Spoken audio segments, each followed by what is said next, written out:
Valérie Sio, bonjour. Bonjour. Alors dites-moi, comment ça va d'abord Mais vous êtes toujours rayonnante, vous êtes toujours magnifique. Quel est le secret? Quel secret vous avez pour être aussi belle? Je crois que la beauté, elle est avant tout intérieure. Alors je sais que ça peut paraître quelque chose de convenu, mais je ne crois pas en fait, parce que c'est quelque chose que je cultive chaque jour, la beauté intérieure. Du moins, je fais de mon mieux, c'est le 4e accord Toltec. Autrement dit, je crois que tout, et j'expérimente que tout commence par l'intérieur. Quand on cultive l'intérieur, quand on va voir à l'intérieur, c'est Socrate, connais-toi toi-même. Oui.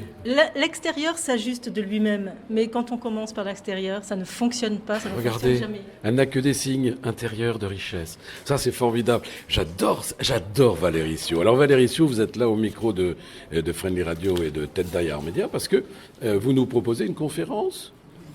Oui, je propose une conférence qui est d'ailleurs la création 2018 de mes conférences bien-être et bibliothérapie, un livre, une conférence que j'ai créée ici, là où nous nous trouvons, chez mes amis Daniel et Gérard Ventagioli au Théâtre du Chien qui fume. Et c'est pendant le Festival d'Avignon, pour la première fois, je suis invitée par l'Hôtel d'Europe à Avignon, par Marie-Pierre Girardini, qui m'a fait le plaisir de me réserver un délicieux accueil. Dans le salon Baron-Célie, je donnerai... C'est à quelle heure ? 19h le mardi 24 juillet, je donnerai ma conférence Bien-être et bibliothérapie, la méthode du bonheur inconditionnel. Voilà, alors la méthode du bonheur inconditionnel, c'est déjà d'aller retrouver Valérie à l'Hôtel d'Europe ce jour-là. Mais notez, prenez un crayon, un papier, notez tout ça tout de suite, parce que si vous ratez ce rendez-vous, vous aurez du bonheur sans doute, mais un peu moins. Ça serait vraiment dommage. Valérie, quelques mots pour nous expliquer cette conférence ? Pour attirer, pour dire aux chalands qui passent, allez, j'ai envie d'y aller. Ils ont envie déjà de vous connaître, là. Mais je crois que chaque personne, avant d'avoir envie de me connaître, a envie de se connaître. Je répète toujours, c'est Socrate, connais-toi toi-même. Il faut avoir envie de se connaître soi. Et dès lors que l'on se connaît soi, qu'on entre à l'intérieur de soi, de qui l'on est vraiment, eh bien, on peut effectivement entrer après dans l'univers des autres et échanger. Parce qu'on est tous un grand tout, on est tous un finalement.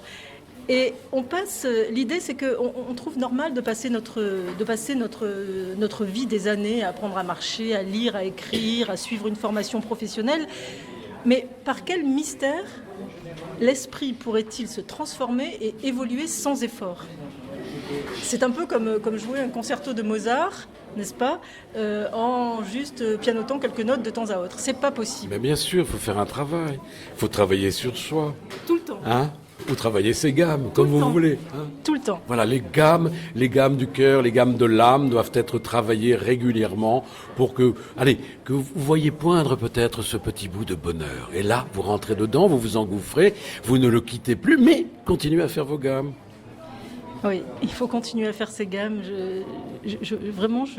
C'est quelque chose que j'expérimente chaque jour. Et puis, je dois dire que depuis que je l'expérimente, depuis plus d'une dizaine d'années maintenant, je peux témoigner que ça fonctionne parce que nous sommes sans arrêt embêtés par une voix intérieure qui nous suit en permanence et qui sont des vieilles pensées répétitives de notre passé.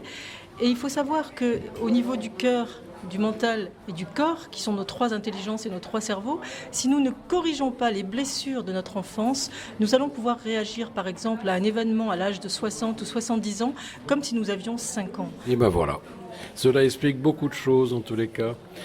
Ma chère Valérie, je crois qu'on a fait le tour. Je ne voudrais pas que vous fassiez votre conférence maintenant. Je voudrais que nous gardions quelques mots pour la même conférence. Rappelons-le, c'est à l'Hôtel d'Europe.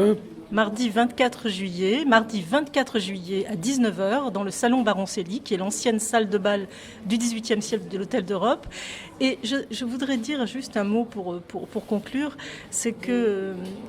Sachant que dans la vie n'est jamais conclue et que dans la vie, il n'y a jamais de conclusion puisque la vie se répète chaque jour et est un nouveau départ chaque jour. Pour rester en bonne santé, il faut considérer que chaque jour est un nouveau départ et se défaire de toutes nos mémoires erronées du passé. Le grand inspirateur qui est pour moi dans toutes mes conférences et sur lequel très humblement je modélise à chaque conférence et dans mon travail, c'est Nelson Mandela, qui a passé 27 années en prison et qui a trouvé, puisque moi je bâtis toutes mes conférences autour des livres, Mandela a trouvé son inspiration dans un poème, Invictus, qui se termine par ces mots, car quand on est dans son enfant intérieur blessé, on est en survie. Par contre, quand on trouve son ange intérieur et son maître intérieur, on peut enfin vivre et devenir, comme le dit Mandela, qui s'est inspiré d'Invictus et qui s'est inspiré de ces mots, ce poème qui conclut « Je suis le maître de mon destin, je suis le capitaine de mon âme ». Voilà, et ben moi je suis le capitaine de l'amitié en tous les cas, et je peux vous dire que j'aime infiniment Valérie Sio. Voilà, les photos ont été prises, c'était Pierre Patrick. De toute façon, c'était une très très belle conclusion, merci Valérie. On se revoit très bientôt en tous les cas. Alors cette fois-ci à l'Hôtel d'Europe, je précise, je le rappelle. Le 24 juillet, mais tout le monde l'a noté. À 19h. Je vous aime, je vous embrasse, je vous dis à très bientôt. Pierre Patrick pour Friendly Radio et Tête derrière Média. Voilà, je vous aime, à bientôt, ciao ciao.